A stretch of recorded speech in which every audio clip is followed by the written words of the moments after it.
नमस्कार दोस्तों, स्वागत है आप सभी का तैयारी जीत की चैनल पर। आज यूपीपीसीएस आयोग द्वारा 2020 हेतु यूपीपीसीएस अपर सबऑर्डिनेट प्रारंभिक परीक्षा का नोटिफिकेशन जारी कर दिया गया है। फिलहाल इसमें 200 पद हैं, लेकिन अभी अधियाचन और आएंगे और उन पदों को भी जोड़ दिया जाएगा और पदों की संख्या भी बढ़ेगी। फिर भी आपको तो सिर्फ एक सीट से मतलब है, तो फॉर्म को ज़रूर भरिएगा। अगर आप कॉन्टीन्यूसली यूपीपीसीएस की परीक्षा को देते आ रहे हैं तो भी आपको फ़ायदा ज़रूर मिलेगा। अपना संघर्ष जारी रखें, ठीक है। चैनल द्वारा आप सभी लोगों के लिए फ्री क्रैश कोर्स, जी हाँ, यूपीपीसीएस 2020 के पीटी परीक्षा को क्लियर करने के लिए एक फ्री क्रैश कोर्स मैं स्टार्ट करने जा रहा हूं। इस क्रैश कोर्स में सभी वीडियोस बिल्कुल फ्री रहेंगे। सिर्फ कुछ पीडीएफ और इम्पोर्टेंट क्वेश्चंस के कलेक्शंस, जिसमें कि 150 से 300 क्वेश्चंस की एक ई बुक होगी, वो मैं आपको नॉमिनल रेट पे प्रोवाइड कराऊंगा। जी हाँ, किसी पेड कोर्स को लेने से अच्छा है कि आप पीडीएफ और ई बुक्स को अच्छे से खरीद कर और सेल्फ स्टडी करके उस एग्ज़ाम को क्लियर कर दें। ये ज़्यादा बेटर है महंगे पेड कोर्सेज में जाने से, अच्छा है, ठीक है। इसके अलावा आज के वीडियो में आप ये क्वेश्चंस भी देखेंगे कि किस तरीके से यूपीपीसीएस का स्टैंडर्ड थोड़ा बढ़ा है। जी हाँ, पहले तो सीधे सीधे एक क्वेश्चन 4 एमसीक्यू ऑप्शंस दे करके पूछ लेता था, लेकिन अब जो है स्टेटमेंट के रूप में क्वेश्चंस पूछे जा रहे हैं पिछले 2-3 सालों से। इसलिए आपको समग्र जानकारी होना बहुत ही ज़रूरी है क्वेश्चन के संदर्भ में। आज का टेस्ट ज़रूर सॉल्व करें, कमेंट करके बताएं कि प्रश्नों का लेवल आपको कैसा लगा, और इसी फॉर्मेट से हम यूपीपीसीएस को क्लियर करेंगे। जी हाँ, यूपीपीसीएस के जितने भी वीडियोस आएंगे उसमें क्वेश्चंस का स्वरूप इसी तरीके का होगा जैसा कि आज के इस वीडियो में आपको देखने को मिलेगा। तो चलिए शुरू करते हैं आज का वीडियो। पहले वीडियो को देख लें, उसके बाद बातें होती रहेंगी। पहला क्वेश्चन देखिए, खंड शिक्षा अधिकारी और यूपीपीसीएस आरओ के लिए इस तरह का जो प्रश्न पत्र है वो थोड़ा कठिन प्रश्न पत्र होगा, लेकिन यूपीपीसीएस 2020 हेतु एकदम सटीक प्रश्न पत्र जो है मैंने तैयार किया है। आपको मैं पीडीएफ, नोट्स और ई बुक प्रोवाइड कराऊंगा, जिसके माध्यम से आप आराम से जो है यूपीपीसीएस 2020 का एग्ज़ाम क्लियर कर जाएंगे, ठीक है। इसके अलावा खंड शिक्षा अधिकारी के लिए अभी और ई बुक्स और पीडीएफ तैयार हो रही हैं, ठीक है। चलिए पहला प्रश्न जरा ध्यान से देखें। नर्मदा और सोन नदी भ्रंश घाटी से बहने वाली नदी है। कथन 2, नर्मदा और ताप्ती बंगाल की खाड़ी में गिरती हैं। नंबर 3, इनके द्वारा डेल्टा का निर्माण किया जाता है। ऑप्शन भी आपके सामने है, केवल 1, 2, 3, सभी, 1 और 3। इस तरह के प्रश्न जो है आपसे यूपीपीसीएस में पूछे जाएंगे। अधिकांश प्रश्नों की प्रवृत्ति अब जो है इस तरीके की हो गई है। तो इस कथन में सही जवाब क्या होगा? नर्मदा और सोन नदी भ्रंश घाटी से बहने वाली नदी है। क्या कथन सही है? जी हाँ, बिल्कुल सही है। नर्मदा और सोन नदी मध्य प्रदेश के अनूपपुर जिले से अमरकंटक पहाड़ियों से निकलती हैं। सोन नदी पर प्रश्न कई बार बन चुके हैं। वह कौन सी नदी है जो दक्षिण से उत्तर की ओर बहती है? एकमात्र नदी है गंगा की दक्षिणी भाग की सहायिका सोन नदी, ठीक है। सोनभद्र जिले से होते हुए जाती है उत्तर प्रदेश के, बिहार में। तो पहला कथन सही है, नर्मदा और ताप्ती बंगाल की खाड़ी में गिरती हैं। अधिकांश नदियां जो बंगाल की खाड़ी में गिरती हैं वो डेल्टा का निर्माण करती हैं, लेकिन नर्मदा और ताप्ती भ्रंश घाटी से बहती हुई अरब की खाड़ी में गिरती हैं, इसलिए ये एस्चुरीज, ज्वारंद मुख का निर्माण करती हैं। Concept clear? तो ये कथन गलत हो गया। इनके द्वारा डेल्टा का निर्माण किया जाता है, जी नहीं, इनके द्वारा एस्चुरीज, ज्वारंद मुख का निर्माण किया जाता है। तो यहां पर केवल और केवल एक कथन सही है। दूसरे कथन में बंगाल की खाड़ी होना चाहिए था, इनके द्वारा डेल्टा का नहीं, एस्चुरीज ज्वारंदमुख का निर्माण किया जाता है, क्योंकि भ्रंश घाटी से बहने के कारण इनका जो बहाव है वो बहुत तेज होता है और यही कारण है कि ये डेल्टा का निर्माण नहीं करती हैं। इस तरीके से आपको कंसेप्ट क्लियर करते हुए चलना है, तभी यूपीपीसीएस आपका बहुत ही आराम से क्लियर हो जाएगा। सभी क्वेश्चंस नहीं, लेकिन अधिकांश प्रश्न जो आप पूछे जाएंगे यूपीपीसीएस में वो स्टेटमेंट के रूप में होंगे। ठीक है, अपने माइंड को पहले से ही सेटअप कर लीजिए इस तरह के प्रश्नों के लिए। दूसरा प्रश्न,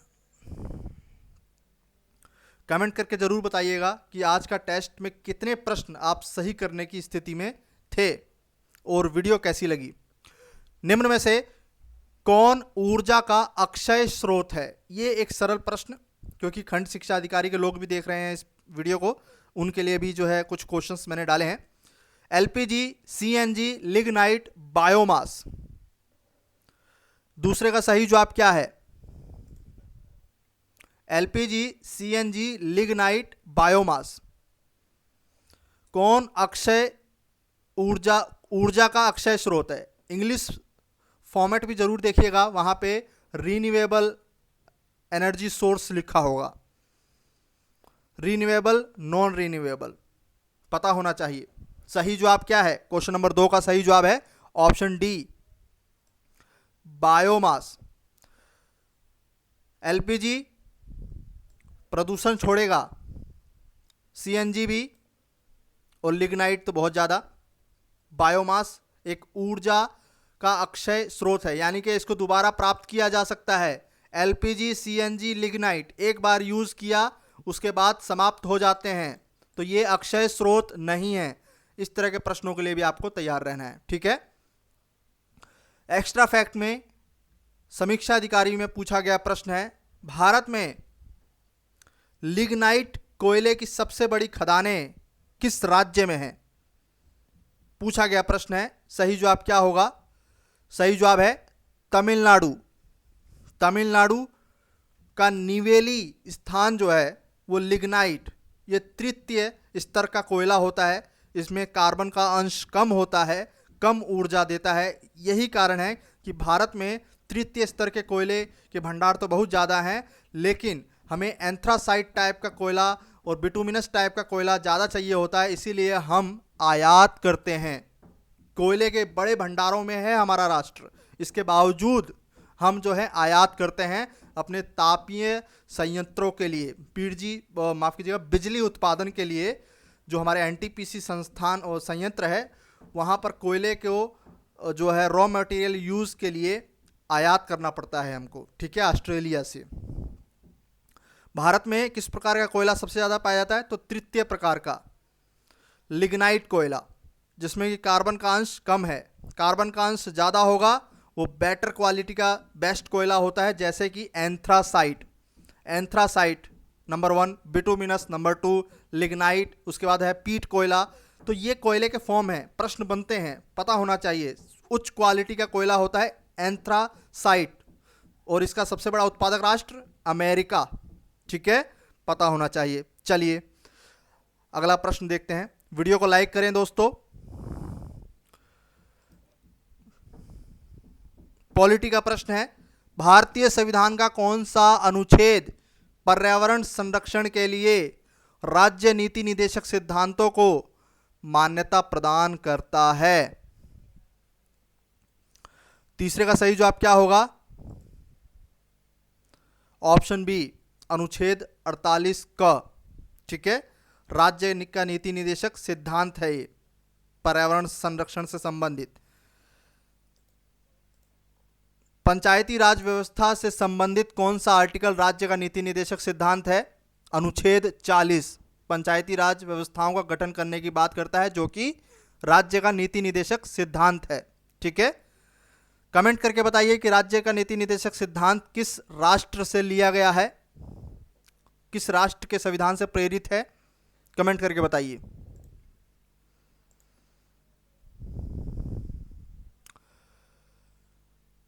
क्वेश्चन नंबर 4, ट्रांसफार्मर किस सिद्धांत पर कार्य करता है? फैराडे के सिद्धांत, आर्किमिडीज सिद्धांत पर, बर्नौली सिद्धांत पर, पेसिलियम सिद्धांत पर? ट्रांसफॉर्मर, ट्रांसफॉर्मर का काम क्या होता है, ये भी प्रश्न बनता है, एक्स्ट्रा फैक्ट में देखेंगे। चौथे का सही जवाब है फैराडे के सिद्धांत पर कार्य करता है ट्रांसफॉर्मर। ठीक है। हाइड्रोलिक लिफ्ट, ये किस सिद्धांत पर काम करते हैं, पूछा गया प्रश्न है। सही जवाब हो जाएगा पास्कल का सिद्धांत। ठीक है, पास्कल का सिद्धांत। उसके अंदर ऑयल होता है जो कि ऊपर से आए हुए बल को समान रूप से विभाजित कर देता है, और यही कारण है कि कार या हैवी चीजें जो है लिफ्ट हो जाती हैं। ठीक है। बर्नौली सिद्धांत किससे संबंधित है, तो ये जल किससे संबंधित है, जल के संदर्भ में यूज किया जाता है बर्नौली सिद्धांत।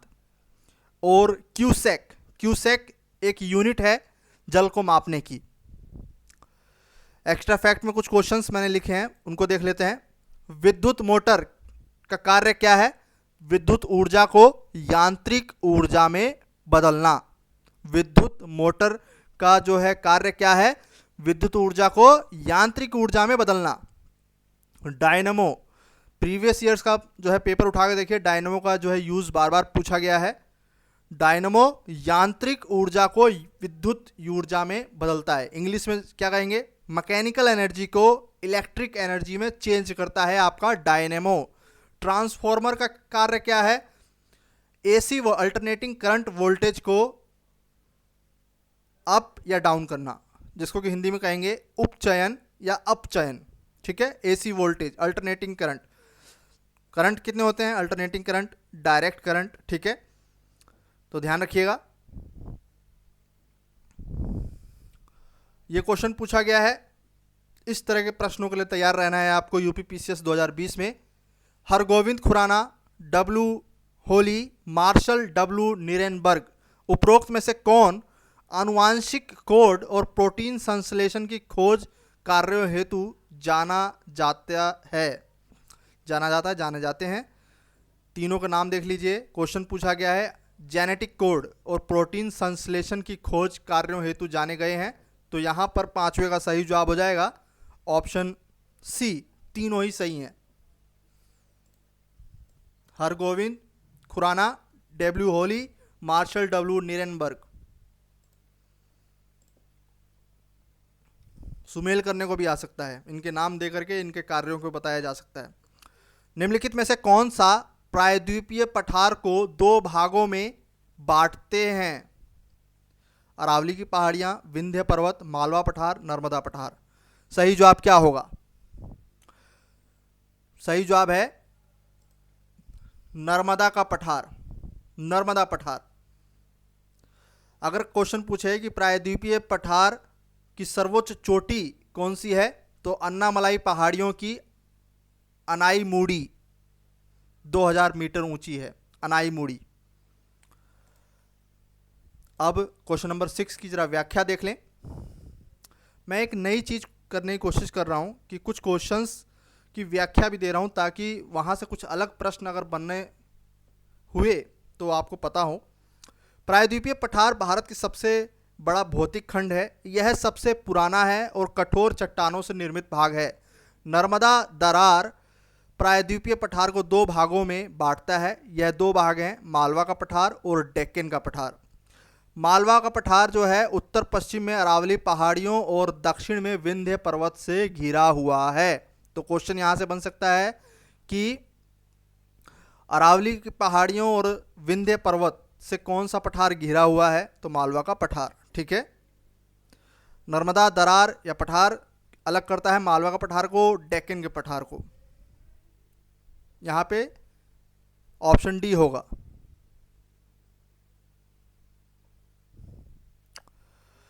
सातवां प्रश्न देखें जरा। बौद्ध धर्म की किस शाखा में मंत्र, हठ योग एवं तांत्रिक आचारों को प्रधानता दी गई है? महायान, हीनयान, वज्रयान, ये सभी। क्वेश्चन को जरा ध्यान से देखें। बौद्ध धर्म में किस शाखा में मंत्र, हठ योग एवं तांत्रिक आचारों को प्रधानता दी गई है, पूछा गया प्रश्न है। सातवें का सही जवाब हो जाएगा वज्रयान। महायान, हीनयान, वज्रयान बौद्ध धर्म के जो हैं ये शाखाएं हैं। और वज्रयान में मंत्र, हठयोग और तांत्रिक आचारों का प्रधानता दी गई है। एक्स्ट्रा फैक्ट में बौद्ध धर्म का प्रथम विभाजन किस संगति में हुआ, किस बौद्ध संगति में क्वेश्चन पूछा गया है। तो चौथे बौद्ध संगति जो कि कश्मीर के कुंडल वन में हुआ, जिसकी अध्यक्षता वसुमित्र ने की और उपाध्यक्ष कौन थे, अश्वघोष। ठीक है, कनिष्क का शासनकाल था। ठीक है, कनिष्क का शासनकाल था। बौद्ध धर्म का प्रथम विभाजन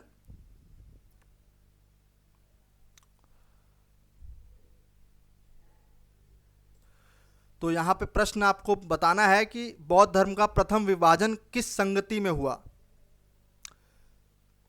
और चौथा जो बौद्ध संगति है, कश्मीर कुंडलवन, वसुमित्र अध्यक्ष, अश्वघोष उपाध्यक्ष, कनिष्क का शासनकाल, इसी में जो है इनका विभाजन हुआ था और महायान, हीनयान दो भागों में विभाजित हो गए। ठीक है, और ये कनिष्क का शासनकाल था। त्रिपिटक संकलन जो है कब किया गया, तो तृतीय बौद्ध संगति के दौरान सम्राट अशोक के शासनकाल में पाटलिपुत्र में हुआ और इसी समय त्रिपिटक संकलन जो है पाली भाषा में किया गया।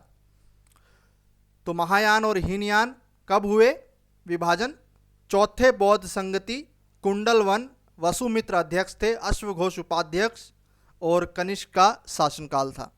ठीक है, अगला प्रश्न देखिए, अजंता के चित्रकला द्वारा निम्नलिखित में से किसकी कहानियों को दर्शाया गया है। जो अजंता एलोरा की जो गुफाएं हैं वहाँ पर हमें चित्रकला देखने को मिलती हैं, तो उसी संदर्भ में प्रश्न है कि अजंता के चित्रकला द्वारा निम्नलिखित में से किसकी कहानियों को दर्शाया गया है। इन कहानियों को क्या कहा गया, तो सबसे पहले तो बुद्ध भगवान जो थे गौतम बुद्ध, उनकी पूर्व जन्म की कथाएं जो हैं उनको दर्शाया गया है चित्रों के माध्यम से, और उनको क्या कहा गया है, जातक कथाएं। ठीक है, तो दीवारों पर जो चित्रकला है वो है जातक कथाएं। 35 कहानियों को चित्रों के माध्यम से दर्शाया गया है। भगवान बुद्ध की पूर्व जन्म की कहानियां हैं जिनको जातक शब्द से जो है नॉमिनेट कहा जाता है, डिनोमिनेट किया गया। ठीक है, जातक कथाएं याद रखना है इस शब्द को, क्योंकि ये प्रश्न जो है 3-4 बार पूछा गया है कि अजंता के चित्रकला पर जो है किसकी कहानियों को दर्शाया गया है।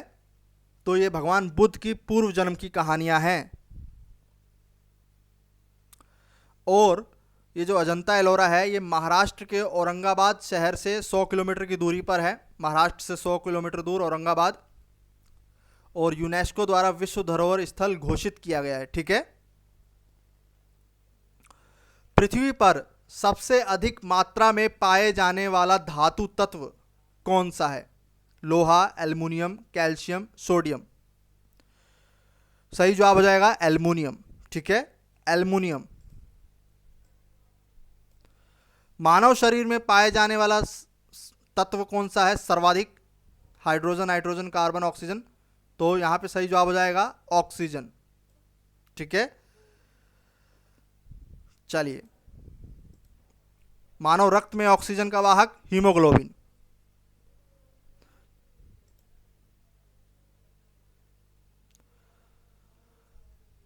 निम्न में से किस पदार्थ में प्रोटीन नहीं पाया जाता है, मांस, दूध, चावल, दाल। खंड शिक्षा अधिकारी के लिए प्रश्न, सही जवाब हो जाएगा चावल। धान का सबसे बड़ा उत्पादक राष्ट्र कौन सा है, चाइना।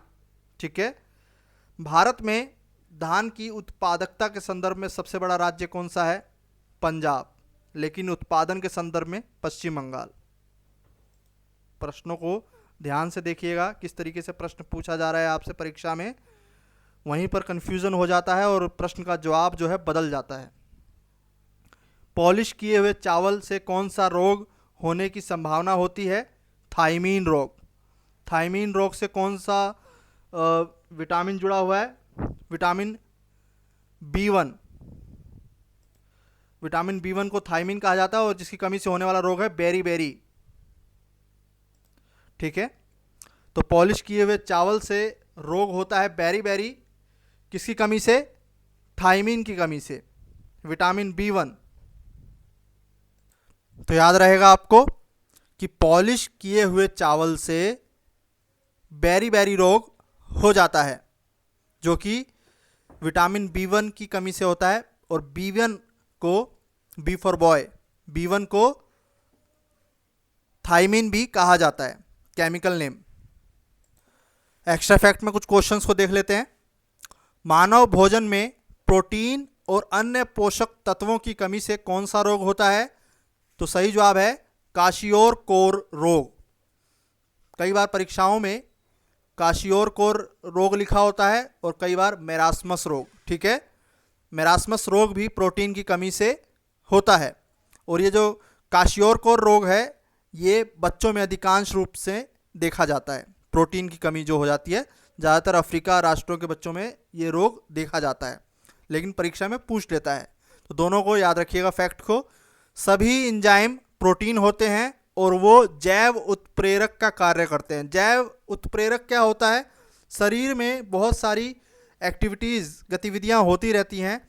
उन एक्टिविटीज़ को त्वरित रूप प्रदान करने के लिए, वो सही से कार्य करें, तो जैव उत्प्रेरक की ज़रूरत हमें पड़ती है, जो कि कौन होते हैं? एंजाइम्स होते हैं, तरह तरह के जो एंजाइम्स होते हैं। ठीक है, और सभी एंजाइम्स क्या होते हैं? प्रोटीन होते हैं। Concept clear? आगे बढ़ते हैं। प्रोटीन की इकाई क्या है? अमीनो अम्ल।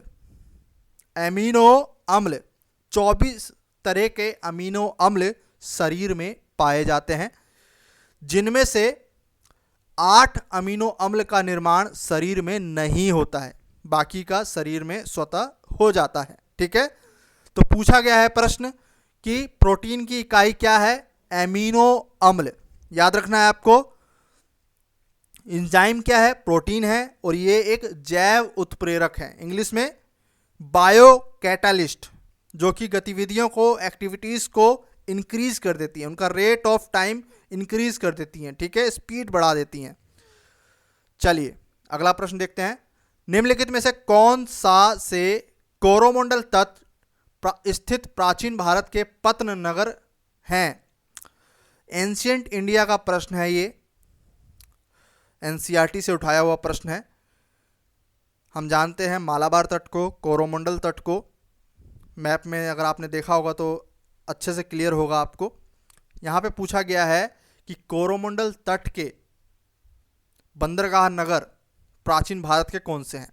ऑप्शन है अरिकामेडु, कावेरीपट्टनम, महाबलीपुरम। 12वें का सही जवाब क्या होगा? यहां पर तीनों ही सही हैं, अरिकामेडु भी, कावेरीपट्टनम भी, महाबलीपुरम भी। इनकी जरा व्याख्या देख लें। भारत में 2 तटीय मैदान हैं, एक तो मालाबार महाराष्ट्र केरल की साइड, और एक है कोरोमंडल तट, आंध्र प्रदेश हुआ, विशाखापट्टनम इस तरफ। ठीक है, तो अरिकामेडु वर्तमान में पांडिचेरी में है, और प्राचीन भारत में यूनानियों से व्यापार जो है इस बंदरगाह नगर से किया जाता था। पहला कथन सही है, पहला स्टेटमेंट जो वर्ड है। महाबलीपुरम ये तमिलनाडु में है। दक्षिण पूर्व एशिया के राष्ट्रों से व्यापार जो है प्राचीन भारत में यहीं से किया जाता था।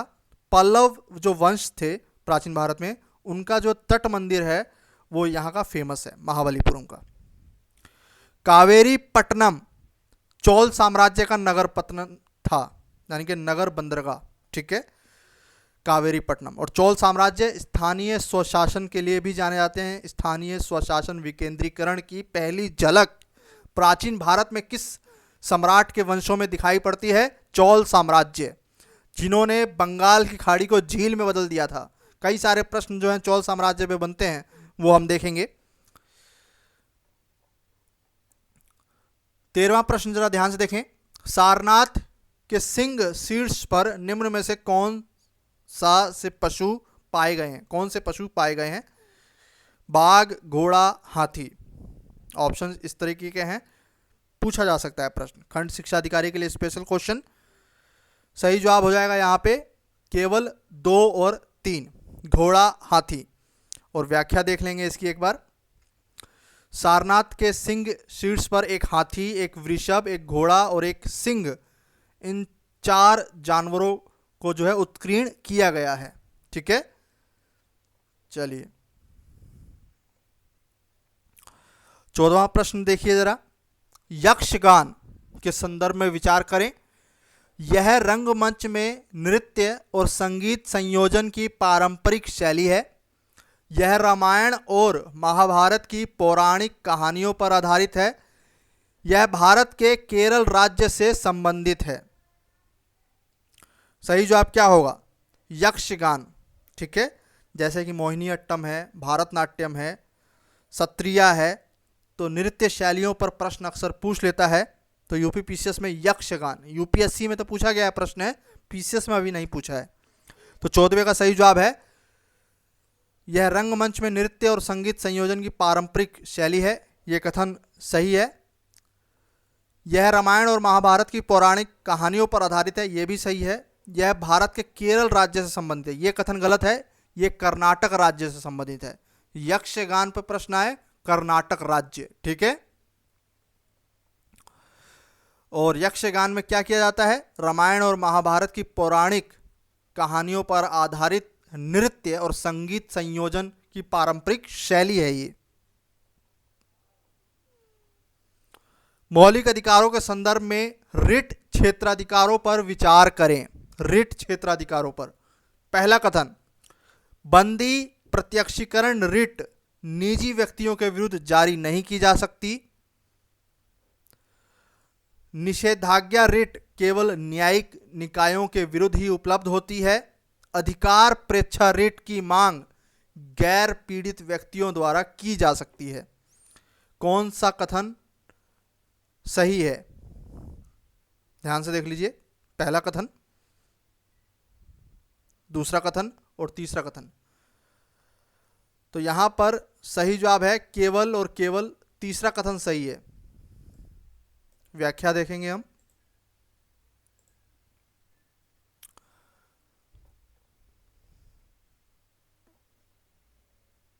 पहला कथन जो है सही नहीं है, क्योंकि बंदी प्रत्यक्षीकरण रिट सरकारी व निजी व्यक्तियों दोनों के विरुद्ध जारी की जा सकती है। ठीक है, तो पहला कथन गलत हो गया।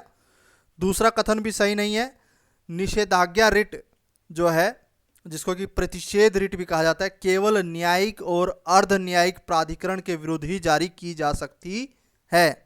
यह प्रशासनिक प्राधिकरणों, विधायी निकायों और निजी व्यक्तियों के विरुद्ध उपलब्ध नहीं है। तीसरा प्रश्न जो है वो सही है। कुल मिला के 5 रिट मौलिक अधिकारों के संदर्भ में सुप्रीम कोर्ट और हाई कोर्ट जारी करते हैं, और इन 4 रिटों की तुलना में केवल अधिकार परीक्षा रिट ही एक ऐसी रिट है जो कि पीड़ित द्वारा और इच्छुक व्यक्ति द्वारा, दोनों द्वारा जो है मांग की जा सकती है।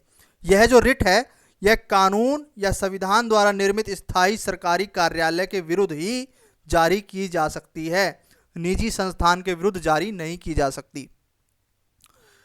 अब ये मौलिक अधिकारों के संदर्भ में प्रश्न है और इस तरह के प्रश्न जो है पूछे ही जाएंगे।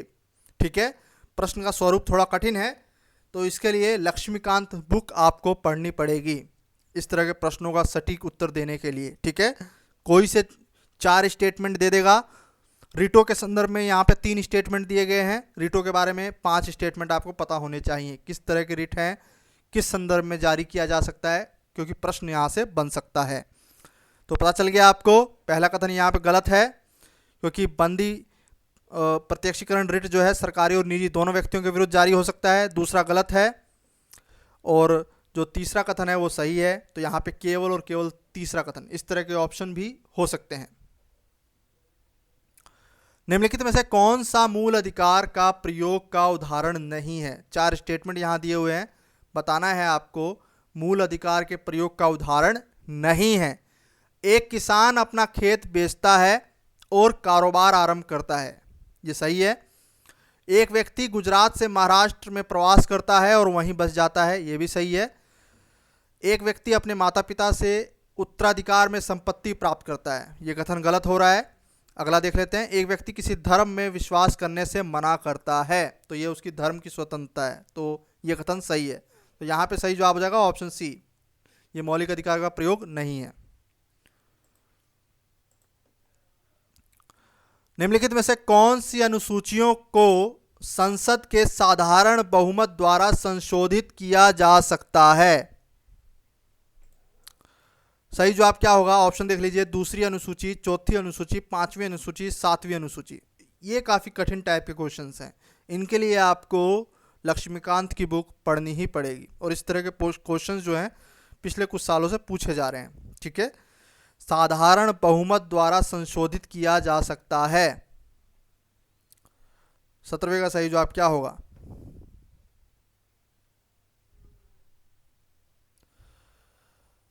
सही जवाब है यहां पे ऑप्शन डी,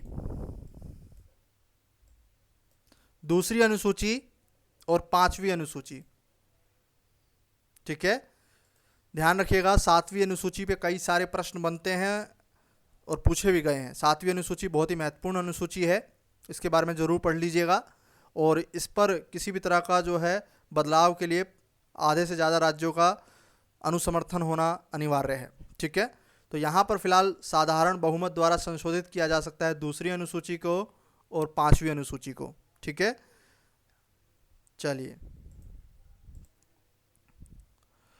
व्याख्या देख लीजिए। संसद के दोनों सदनों के साधारण बहुमत द्वारा संशोधित किया जा सकता है नए राज्यों का प्रवेश व गठन से संबंधित मामला, नए राज्यों का निर्माण से संबंधित मामला, राज्यों में विधान परिषदों का गठन व उन्मूलन समाप्त करना। दूसरी अनुसूची में संबंधित राष्ट्रपति, राज्यपाल, लोकसभा अध्यक्ष, न्यायाधीश, परिलब्धियां और उनके भत्ते, विशेषाधिकार के मामले साधारण बहुमत से हल किए जाएंगे। संसद में गण पूर्ति मामला, संसद सदस्यों के वेतन भत्ते, सुप्रीम कोर्ट में न्यायाधीशों की संख्या को बढ़ाना। ध्यान दीजिएगा, संख्या बढ़ाई जा सकती है, घटाई नहीं जा सकती। पांचवी अनुसूची, छठवीं अनुसूची। पांचवी अनुसूची संबंधित है अनुसूचित जातियों, जनजातियों के प्रशासनिक प्रशासन से। छठी अनुसूची संबंधित है जनजातीय क्षेत्रों के प्रशासन से। अभी लद्दाख को छठी अनुसूची में शामिल किया गया है। करंट अफेयर का क्वेश्चन है, पता होना चाहिए, केंद्र शासित प्रदेश है। चलिए अगला प्रश्न है, कौन सही सुमेल नहीं है? प्रसिद्ध कील नहर जोड़ती है किसको? ऑप्शन को ध्यान से देखिए, इस तरह का एक आधा प्रश्न आपको मिल सकता है ज्योग्राफी में। कील नहर किसको जोड़ेगी? सही जवाब है बाल्टिक सागर और उत्तरी सागर को। बाल्टिक सागर और उत्तरी सागर को जोड़ेगी। ठीक है, कील नहर।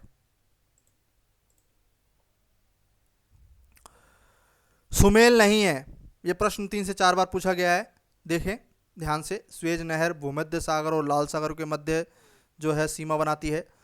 पनामा नहर अटलांटिक व प्रशांत महासागर के मध्य। सू नहर सुपीरियर झील और हुरैन झील के मध्य। वेलेंड, ईरी और ऑन्ट्रियो झील के मध्य। तो सुमेल करना है आपको, सुमेल नहीं है, माफ़ कीजिएगा, ये बताना है सुमेल नहीं है।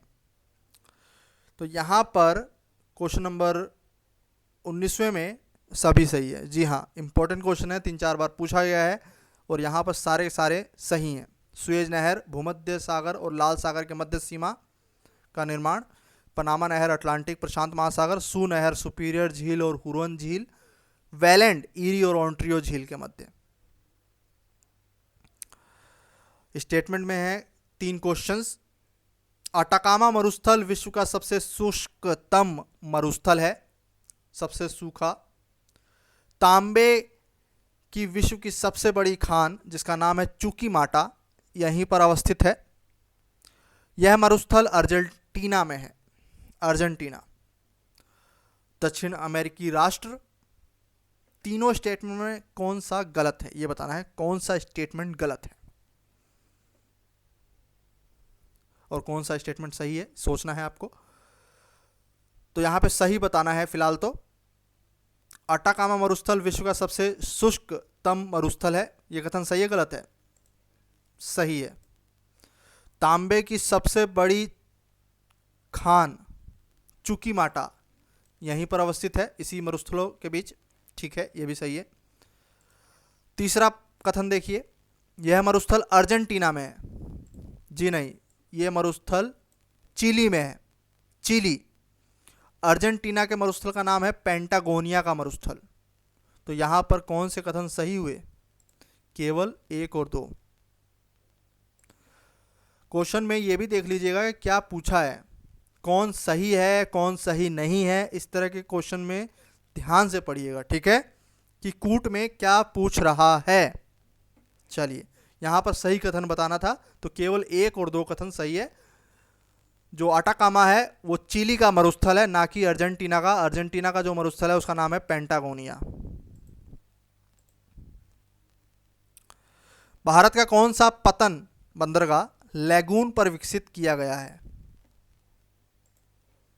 कोच्चि, विशाखापट्टनम, चेन्नई, मुंबई। सही जवाब है कोच्चि।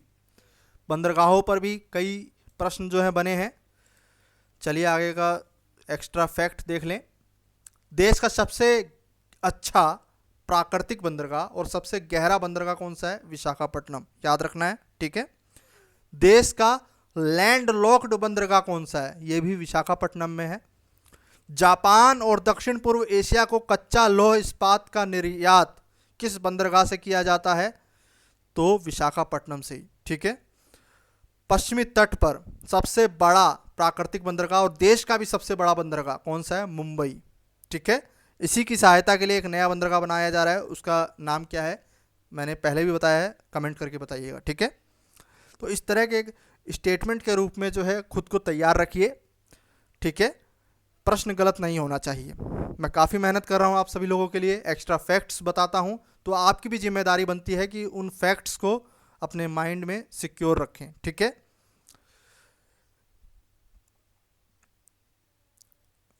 सुमेल करना है आपको।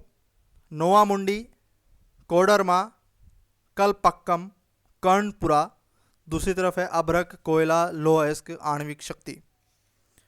23वें का सही जवाब क्या होगा? ऑप्शन बी,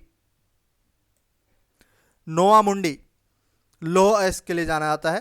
कोडरमा, कोडरमा जो है अभ्रक के लिए। कलपक्कम एटॉमिक एनर्जी के लिए, यहाँ पे न्यूक्लियर संयंत्र है। कर्णपुरा, कर्णपुरा जो है जाना जाता है आपका कोयले के लिए। ऑप्शन बी है, ठीक है।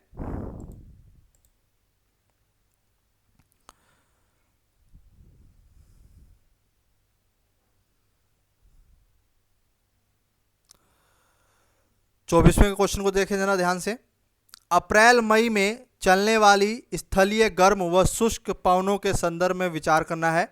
पश्चिम बंगाल में इन्हें नॉर्वेस्टर के रूप में जाना जाता है, कहा जाता है। कर्नाटक में चेरी ब्लॉसम, दक्षिण भारत में आम्र वृष्टि कहा जाता है।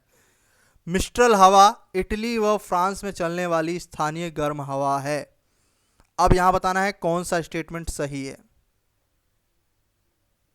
कूट इस तरीके से आपको एग्जाम में मिलेंगे।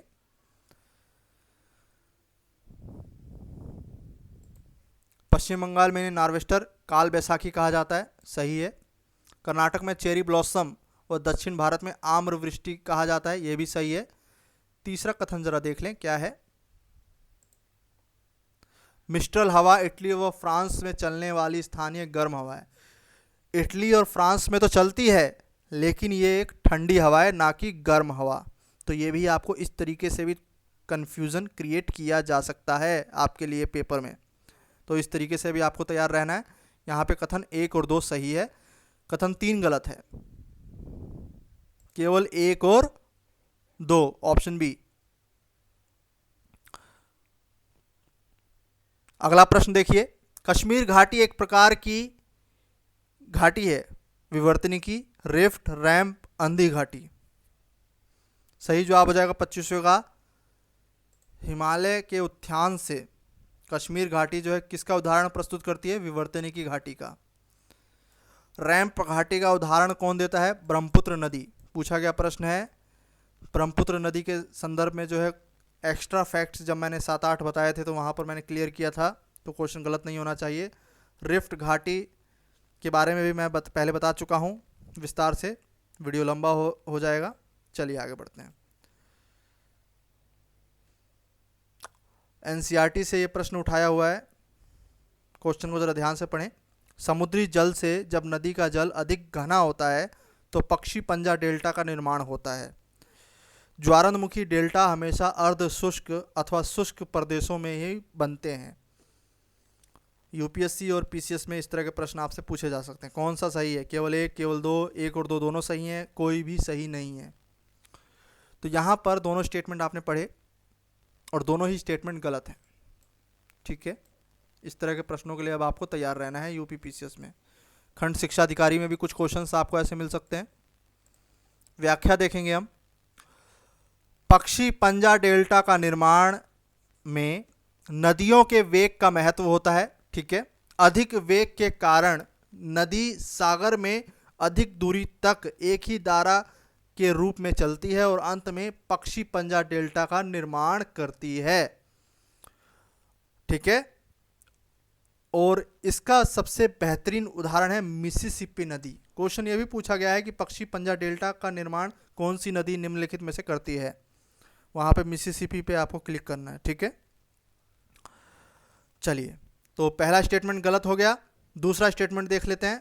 नदियों के मुहाने के भर जाने से निर्मित संकरे और लंबे डेल्टा को ज्वारंदमुखी डेल्टा कहते हैं। इसका निर्माण सागरीय व ज्वारीय लहरों द्वारा नदी के निक्षेपित मलबों को बहाकर ले जाने के कारण होता है।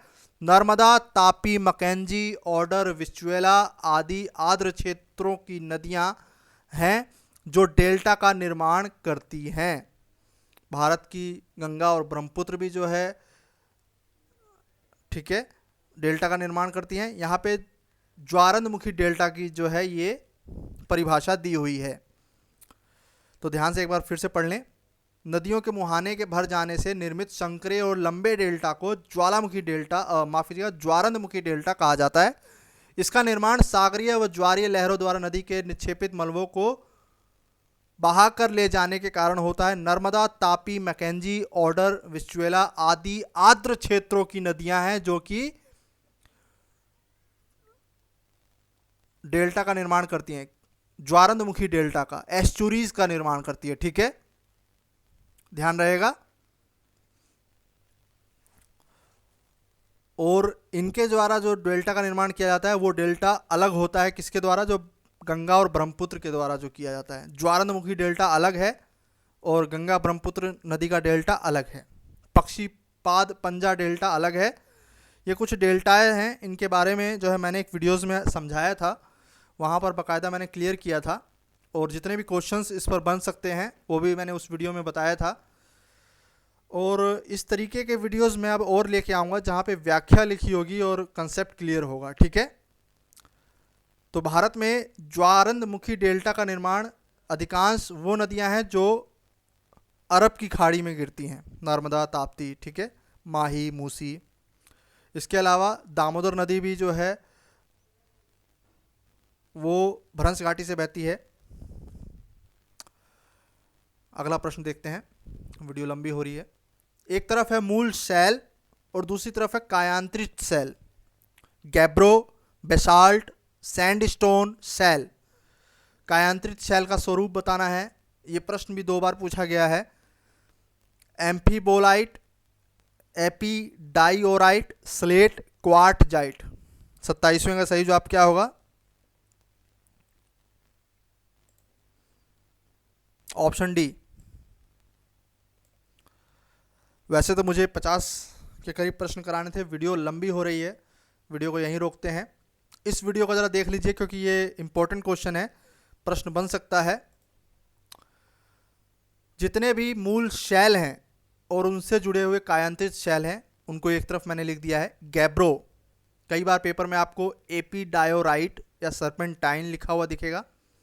बेसाल्ट, एम्फीबोलाइट, बलुआ पत्थर। क्वार्टजाइट, शैल, स्लेट, ग्रेनाइट, नीस, चूना पत्थर, संगमरमर, स्लेट, सिस्ट, और सिस्ट जो है फाइलाइट। ठीक है, इसके अलावा पीडीएफ मैं आपको कंपाइलेशन के रूप में दूंगा। केवल एक वीडियो की ना दे करके 4-5 वीडियो की जो पीडीएफ हो जाएंगी वो मैं आपको प्रोवाइड करा दूंगा। ठीक है, तो फिलहाल कहीं पर पेड कोर्स ज्वाइन करने से अच्छा है कि सेल्फ स्टडी किया जाए, मार्केट से बुक परचेज़ करके उससे अच्छे नोट्स बन जाएंगे। इसके अलावा पीडीएफ और ई बुक आपको जो है प्रोवाइड करा दी जाएंगी, आराम से क्लियर हो जाएगा, बिल्कुल भी टेंशन मत लीजिए। मेंस के बारे में जो है सोचिए, मेंस को भी अच्छे से प्रैक्टिस करना है, इसके ऊपर भी हम कुछ अलग से इनिशिएटिव्स लेके आएंगे। फिलहाल इस वीडियो में इतना ही, मिलते हैं अगले वीडियो में, तब तक के लिए नमस्कार, धन्यवाद।